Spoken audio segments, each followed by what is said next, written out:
Lau mai hoki mai ki ada fold, imihine ko Duncan Greive tōku ingoa, and welcome back, Glenn. Morning, Duncan. Good to be here as always. So today we are going to talk about, it's a bit of a mishmash of a few different things because it's been a little while since we last spoke outside of an emergency format. So I'm going to start with addressing the Voyager Awards, the big media awards from Friday, which I attended. Then we'll move on to kind of the latest and what looks to be the sort of final status of the attempted NZME board coup, which is at least looks like a kind of a stalemate emerging there. So Glenn will break that down. We'll talk a bit about it was one of the big pre-budget announcements is $500 million of more subsidy for the film industry. And then finally, just we'll briefly touch on something near and dear to your heart, or at least your sort of very recent business past in the revival of the HBO name for Max, which is hilarious, and something that has come and gone from the number of digital names that HBO has had is really, really wild. But yeah, let's start with the Voyager Awards, which they were noticeably pared back, I have to say. We were at a new venue, the Grand Millennium Hotel. Previously, they'd been at a few different venues, but the longest running one was the Cordis giant ballroom there. Honestly, like from memory, around 80 tables, and that's where all of the kind of the big shows are. And it feels like when you're there, it says something about that this is a major event. And having ended up now in the far smaller venue of the Grand Millennium Hotel, which I don't think I'd been to any awards show at before, and I get to a few, it was it definitely felt like lower stakes, I have to say. The big question, Duncan, after a tough year for journalism, are there any breaking stories on journalists gone wild that you want to bring to the fore at the pod? I don't think so. Which is there were definitely some people who'd had a few drinks, and the smoking deck, which was the whole venue was quite throwback, but having a smoking deck and alongside the big vaulted atrium of the Grand Millennium was like a different thing to the way that typically goes. But the whole setup is just. It's much more. I think there were 40 tables of 10 people each, and the way that the room is set up, there's a higher ceilinged area which feels sort of appropriate to the to a kind of a ballroom situation. But then it steps down quite markedly for the back half of the room, so it feels a little bit like there are some cheap seats. That said, it was a really, really like fun and interesting and it was just a better event for me. That last year, it was heavy in the air. Did you go last year? No, year before. So last year, the News Hub news had broken, and you had Jeremy Corbett and Madeline Sami emceeing, and I think that it was always going to be tough to do, but I think they somewhat misread the room in terms of the tone. Like people were still like really hurting because you also had the TVNZ news as well. So for a lot of people, for like dozens and dozens of people, it was the last time they would be at that awards show. And if you think about the shrinking of it, that's a big chunk of it. And this year it was Jeremy Corbett alone, and he got it right. Tough assignment. Like I've seen people absolutely scorch it. James McConey was a fantastic host for many years. I think he probably flew too close to the sun in terms of he knew too well how us journalists operated, even down to like a personal level of some of the senior editors. And it was wildly funny, but it felt like he eventually was tapped on the shoulder and told you know too much, you've said too much, you got to go. But he got it right. Jeremy Corbett was super funny this year, and even when he wasn't, kind of was wore that well. Opened with like a a cool kind of spoken word poem that became like a song, which honestly had no right to work. And I said to a friend, like, this is the boldest commissioning.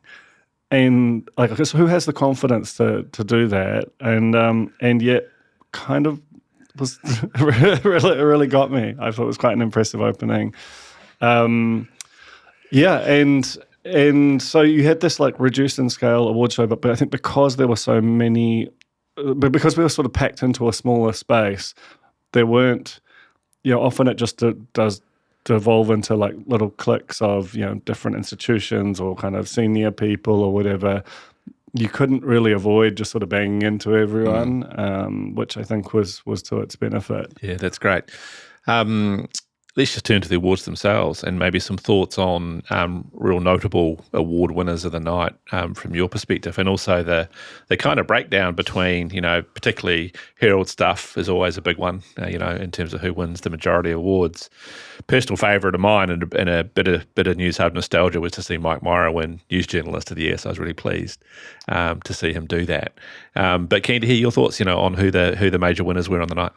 Yeah, so if you look at the sort of the makeup, these are my own additions. There is no place where you can go and see the awards all at once. On the ChatGPT did it for me, Duncan. But did it accurately? It did. Well, that's good to know. Actually, I really need to. I'm not yet at a place where I trust factual information out of generative AI. In fact, just over the weekend, a friend of mine sent me some information about the Spinoff, and I was like, this is pretty close, but that's a glaring error in the middle there. Which you're right to be cautious. Anyway, so I've done my own tally, which again could also contain errors, but interestingly, none of the big news sites that I've seen have done anything but report on their own wins, which was for a long time the established convention. I think Stuff sort of did a list, right? But it was not clear until they'd gone through their own reporting on their own. It's a hard thing to do. I mean, credit to Stuff if they did that. And Stuff actually won the tally by my count. They took it out 11 awards to NZME's 9. TVNZ and ODT tied for third.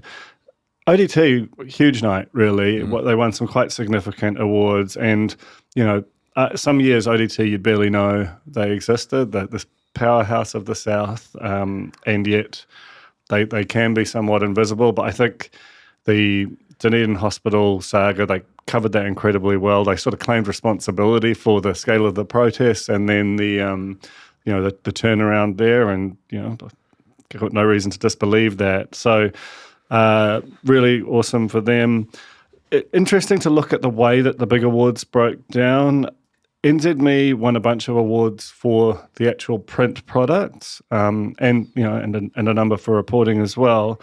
Stuff won more for digital and for editorial leadership, and I think if you engage with their products in both formats at the moment, that kind of scans. That felt appropriate. I think Stuff from the actual product that they present, particularly on mobile and desktop, it's just probably the best designed and functioning and kind of in motion product there is. The Herald, you can really feel the amount of AI that is just basically giving prominence to stories that get clicked on. I don't think that they've quite got the balance right in terms of news values versus what's clicky. But when you get a print Herald or Herald on Sunday Weekend Herald, it's always you've got great reporting in it and it's properly arranged. RNZ's 3 awards, including a big one, Reporter of the Year for Anisha Bradley, and Diana Johansson got Sports Journalist of the Year and had, I think, one of the best low-key quips of the night where she thanked Sport New Zealand for sponsoring the award and giving her so much to write about. Obviously, she spent years reporting at dysfunction at Sport New Zealand and some of their constituent organisations. That was legitimately super funny. But yeah, and TVNZ, 2 awards for Indira Stewart, who brought up one of her awards was for basically kids whose parents are in prison, and she brought up a couple of the subjects of that documentary who also spoke. That was certainly the most moving moment of the night for me. What about the elephant in the room? We have to talk about it briefly. Andrea Vance obviously winning a well-deserved award on the night. Yeah, and Audrey Young had flagged that in advance as a potential something that might look like an endorsement of the column. Unavoidably, she did win, and as you said, deservedly. Even if you can make your own judgment about whether it was the right thing to put that word into the column. And her speech was. She did. If I'm honest, she looked a bit rattled. She, took care to thank Tracy Watkins and Jonah Norris and Sinead Boucher for their support over the week. That's absolutely as it should be. It's a collective decision to publish something like that, and obviously, I can't imagine that they foresaw the scale of the reaction to it, and nor how it was kind of weaponized or attempted to be weaponized in different ways. But I actually thought that Paul Goldsmith addressed it best. He got up and said that, him and Christopher Luxon and Simeon Brown, when they're really mad, they use flip. And if it's really serious, they go to flip and heck. And good to know. It's, it both nodded at it without making it kind of a big central kind of politicized thing. He's given the extent to which the inaction on the bill and the amount of decay which has happened in journalism more broadly that has happened on his watch. He's quite a confident and relaxed figure in those environments. Sometimes you see a broadcasting minister show up, make the speech, and then get the hell out. He's around, he's available, he's chatting to people. He said, I'm paraphrasing here, but something to the effect of, there hasn't been progress on the bill, and I think you can understand why, basically saying, if we were to move on this, that exposes our whole economy to retaliatory action from Trump, and that's just, to me, it's undeniably true. And so, there'll be people who disagree and think that you have to put a stake in the ground. That's a position you can take. Yeah, good. And any other notable mentions for the night from your perspective? So Juggernaut lost. I was very disappointed in that on a personal level. I got runner-up to Powder Keg, which 100% you can't deny that was a globally significant news story. But, it does point to the fact that you've got these quite different kind of both very excellent products going up against each other just because they happen to be audio formats.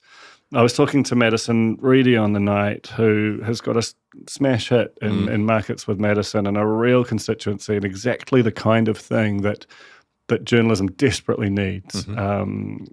And she said, again, I hope I'm not revealing confidence here. She's like, there isn't really a category for what I'm doing. And she's absolutely right. And I think that we talk often in journalism about wanting to be format agnostic, and part of me thinks that something like Juggernaut would actually have been more appropriately up against a project like Whenua, which won for the Herald, their big sort of exposition about how Māori land has been lost over the last sort of 200 years. And, there's something about the awards that feels like it's halfway through a change process, which you could also say about journalism, and maybe a few years behind. Yeah, I think the really interesting thing for me around Markets with Madison, I mean, what a success, first of all, you have to say about that product. But, I personally find it insightful around the future of where journalism potentially is heading, around individuals becoming the platform, and, distribution becomes a sort of secondary consideration, and that format sits around the individual, and more curation sitting around, powerful individuals in journalism. You're seeing that with Patagoa, you're seeing that with, with Markets with Madison and others. And I do think that's a real signal into where we're going. Yeah, I agree. And yet the awards don't currently feel like they have room to recognise that sort of situation. Should also reference a couple of interesting things. NZME won the best major news event coverage for Polkinghorne, and rightly so. They were all over that. But interestingly, Steve Braunius, who I think was the star of that and really kind of dominated that with a very kind of gonzo, approach to particularly the sort of style of his reporting there wasn't on stage to get that award. There is a backstory there, but I haven't stood it up, so I will leave it. Steve Kilgallen won a couple of awards, rightly so, for his coverage of the Darlene Tana saga as well. But yeah, just otherwise, yeah. Powder Keg won a second award. Jonathan Milne from Newsroom won Business Journalist of the Year, rightly so, and our own Joel McManus won. I should shout him out for his very well-deserved win in the sort of opinion and criticism category as well.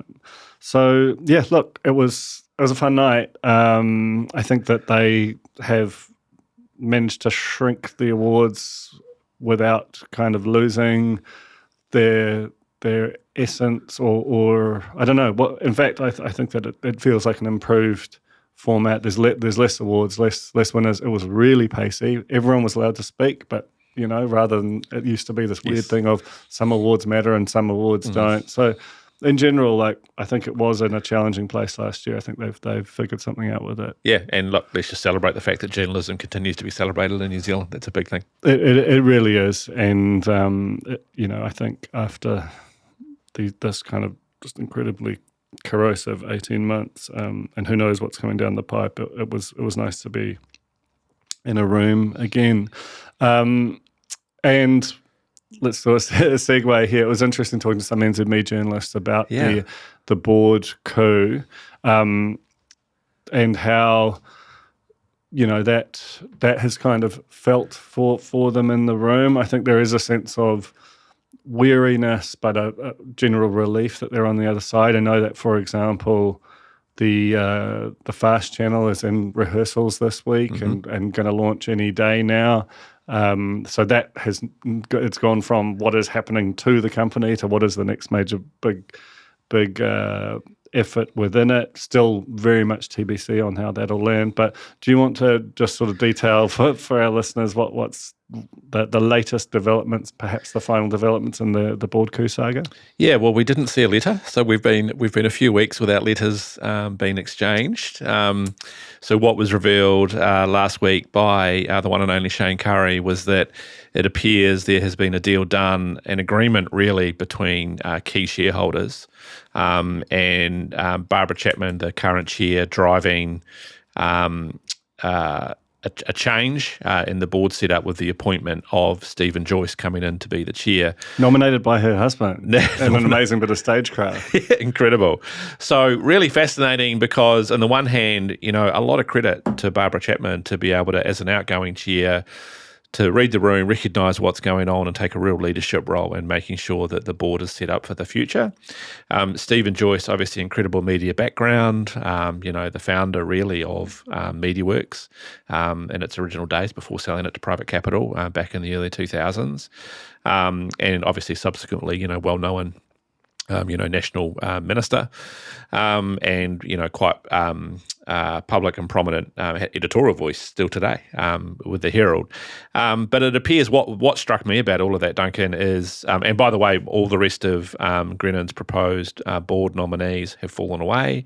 Some existing board members, 3 existing board members from NZME will stay. Grennan obviously coming onto the board, and Stephen Joyce is the chair for now. Option, I think, to increase board members into the future, to potentially bring others in. Still setting up the editorial board, and I think Philip Crump, will be a part of that. I think he's going to chair the editorial board, is my understanding. Yeah. So it appears that we've reached something of a compromise between where Grennan was at and what he was wanting in terms of driving change, and the shareholders' tolerance for risk around that change, and Stephen Joyce being the glue to bring those parties together. Yeah, and you have to say, given how dangerous this has felt, how unstable, how much change at a governance level was being driven by Grennan at various times, and how invisible the current board felt. For this to be the kind of compromise solution, again, assuming it goes through, it still all has to go to a vote on June 2nd. It's a pretty great outcome, I think. If you look at it with that sort of long view, you got to think that Grennan, I mean, he should be reasonably satisfied. He's on the board himself, and he's achieved a change of chair, and that sort of sense that he was trying to convey of issues with editorial that weren't being properly addressed or assessed by the board. He's got an editorial board in place with his preferred candidate leading it. And he also has seen in Murray Kirkness's elevation to the exec, that also implies a level of increased prominence to the importance of editorial within the organisation.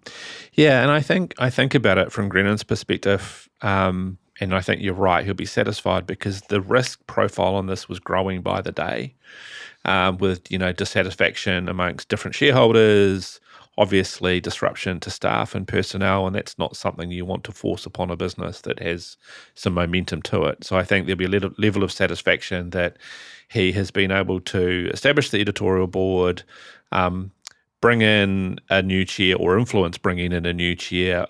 I suspect there is a common thought between the two of them around where they want the future of the Herald to go. Grennan has still suggested a more hands-on approach from the board. I think that'll probably happen into the future. And now as you say, we wait until June 3 for the AGM and for this to be ratified. But then what is really interesting to me is to go, well, how quickly do we start to see pivots in terms of strategy or the way the management team is starting to lead the business? Yeah, is this, because on some level this can feel like it's done, and we've got a new board. There'll be some fresh voices there, but Grennan and Joyce are only two members of a larger group. But there's certainly, like, once he's involved, and with a kind of a greater emphasis on editorial, and with still the potential for, I'd say it's still quite likely for One Roof to be spun off, which will bring it with it a fresh set of opportunities and challenges at both a sort of governance and shareholding level and further down the company as a result. I wouldn't say this is done, but it's just reached a kind of natural détente. Yeah, I think so. And let's not forget, sitting in the background, we're still yet to understand the future of Stuff Digital with a potential Trade Me takeover. We know that NZME were in talks to take over the Stuff mastheads and effectively the paywall business. Does that come back to the table? It's a great point, because the reason that was paused was because Grennan was looking at taking over the whole of the board. If he is a minority presence, or him and his, say you're going to say that him and Joyce are kind of joined up, does that make it palatable enough for Sinead Boucher, who, all these things are still to go. So it might well be that we're actually just taking a breath here, and that by the end of the year, the whole of our media looks entirely different. I think so. I think we're still in a state of flux, right? Trying to understand what these new operating models are going to look like on the other side. I mean, even ODT, had such a successful night at the Voyagers. Are they a potential player in the masthead business as well for Stuff if Trade Me buys Stuff Digital?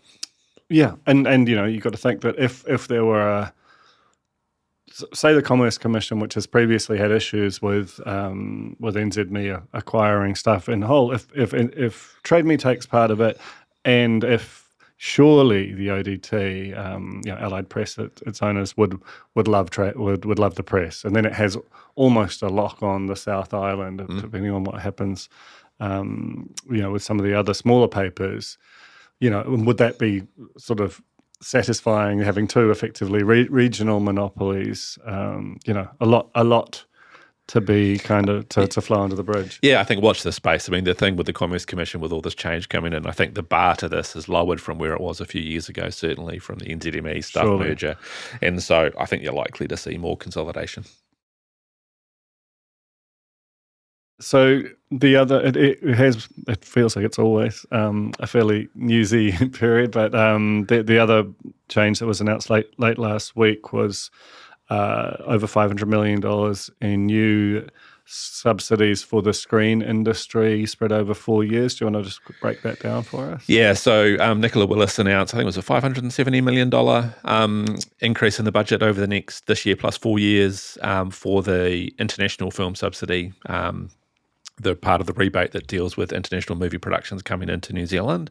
It's interesting. It's the way the rebate works, of course, is there is no rebate unless there is a project greenlit. So effectively, what this increase in budget is doing is removing a hurdle to kind of going through another process should a movie come in that's already over budget. So it's not new money necessarily, it's just removing some red tape. I think there might be a little bit more money, once you're over a certain level, you might be able to get 5% more as a rebate, which is just to match the Australian and UK subsidies. Yeah, well, the interesting thing is there hasn't been a lot of change in the policy setting. So that 5% was made easier to attain, was it last year, I think, or the year before? But certainly, anything that removes any barrier to more film production coming into New Zealand is a bloody good thing for the economy, great for the skills in New Zealand and great for the production sector.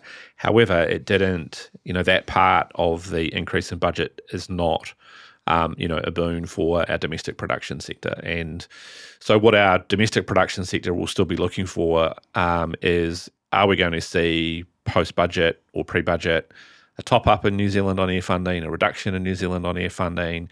Will there be a similar mechanism for the Film Commission applied for domestic productions? These are all things that people are waiting to watch and see. It was interesting, Nicola Willis, when questioned about the international film production rebate, made comment that more to come, but that will come from the Broadcasting Minister, Goldsmith. So I guess we wait and watch to see what might happen. There's also a little wrinkle where I think Nicola Willis said she effectively had persuaded ACT to, I think, words to the effect of change their view of the subsidy, and they would seem more as his want fired back that they hadn't changed their view. They just, sometimes they had to support government policies which they disagreed with. He's long been an opponent of the whole system of screen production rebates. And in interviews I conducted with him last year, was open to the idea of increasing the money that was going into local media at the expense of the money that was attracting international productions. There's obviously behind all this, there's the backdrop of Trump's proposed tariffs, which, if they are enacted, you would think would potentially make subsidies almost immaterial. Yep. However, there's John Voight, who's one of his 3 Hollywood ambassadors, is backing let's increase the sort of state level or maybe have national level subsidies. So that whole thing is in a bit of a state of flux. The good thing from the government's perspective is you can announce this and it's very real, but if the whole situation changes and international productions do wither away, you don't have to spend the money. That's right. So they're sort of somewhat insulated there.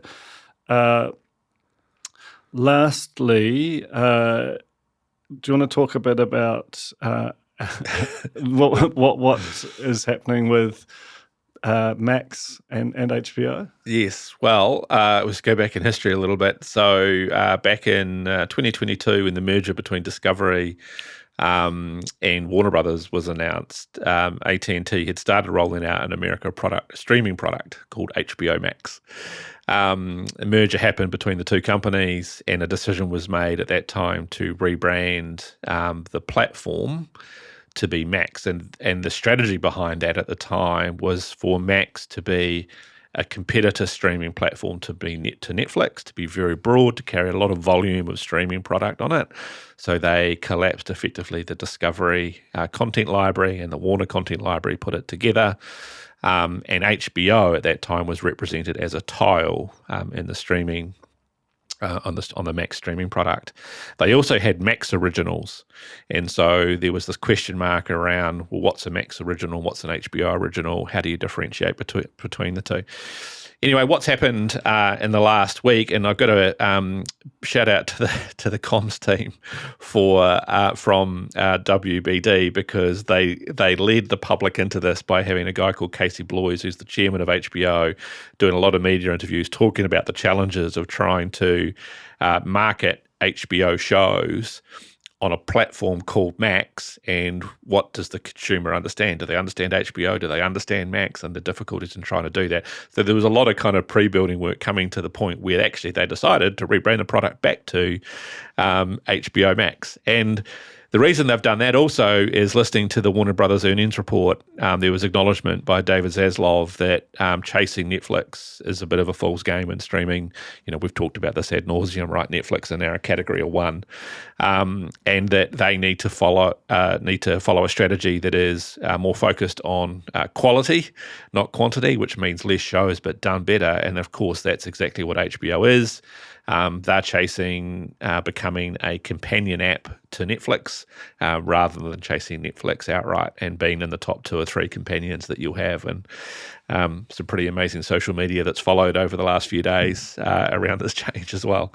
Yeah, it's you kind of, as a decision made in isolation, it always seemed, I understand it's a challenge to have, this incredible prestige library. There's no other brand like it in television, including Netflix and HBO, and also just the mass.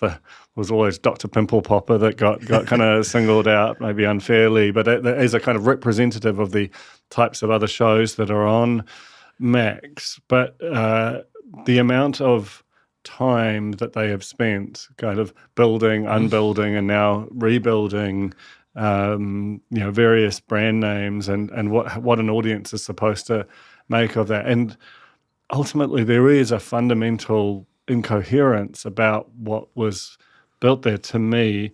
And, is it that you'd be better off having just 2 literally separate subscription libraries? Like, I'm certainly not certain about that either, because you look at something like Fox, right, which has got quite a few different subscription products. None of them are massive in terms of the total audience in digital, but collectively they add up to something serious, and they just run them lean, and they're very specific about audiences. And I think unless you're Netflix, which has been everything from day one, or Disney, which has got such great sort of separation of, ESPN does this, Star does this, Disney means this.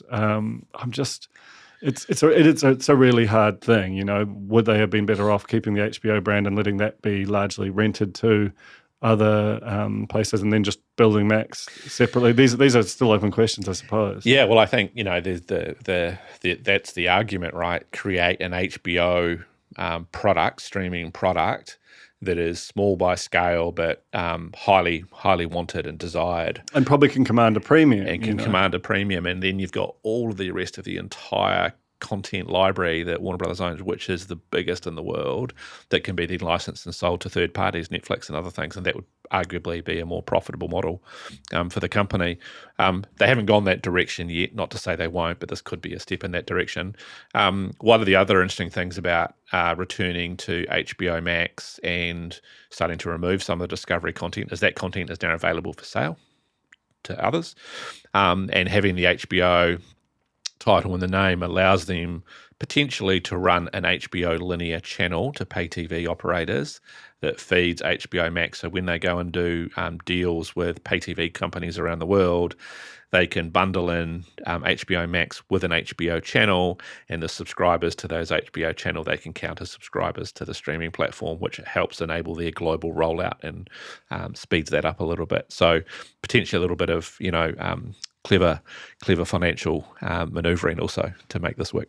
Yeah, just a shame to be doing it halfway through 2025 rather than when they first had the opportunity a few years ago. But Indeed. That is the nature of the streaming wars, if they're still going, if they're still called that. The social media on this has been absolutely brilliant too, because what they've done is they've recognised the humour of this. And so some of the memes that are put that they've used announcing the change have just been actually genius in the way they've executed. I mean, they're throwing the custard pie in their own face. Do you know what I mean? It's been really well done. I mean, look, that's entirely appropriate and really probably the only way through from a situation like this. You can't pretend otherwise. Lastly, I just want to say some of our own news out of the Spinoff this week, massive for us, is the announcement that Mad Chapman, our editor of, coming up 4 years, will be stepping down later this year, and we are publicly hunting for her replacement. There's a post about it, which just explains Mad's thinking and her inimitable style on the website, and which also links to the Seek job ad if there's anyone listening who might be interested. I'll do an exit interview with Mad close to the time, but I want to salute the extraordinary work she's done here, since she first walked in the door, basically, but particularly over the last few years as editor, and more to say on that later on. Yeah, incredible. Well done, Mads. Cool. And that's us for today. We got through a lot. Thank you, Ti, here for recording. Thanks, Glenn, for coming up, and we'll see you next week. See you.